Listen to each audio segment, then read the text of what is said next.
बड़ा गर्म होया चंगा भला उत्थे रहे हो ते तुहाडी केड़ी पार्टी कमाण वाला कोतर सो खाण वाला I have to work I am going लिया पजियो इट पार्टी बस शाह जाने ते राह जाने सारी रात बैठ के फेसबुक ते स्क्रॉल ना कर दिन ही उत्थे ते पूरे पाकिस्तानी कम्युनिटी तक चढ़दा ना जाके 2-2:30 बजे दे नाल कीते वो बेचारियां माया ला ला के कपड़े इस्त्री करदे ने चौधरी साहब पा के जाने ने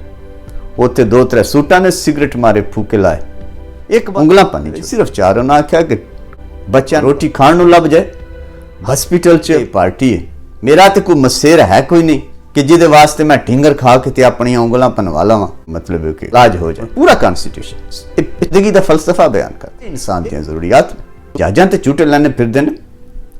तुसी खुशकिस्मत हो आजाद हो जेड़े मर्जी बाजार च जाके तेरा फलसफा नूं क्या फर्क पैना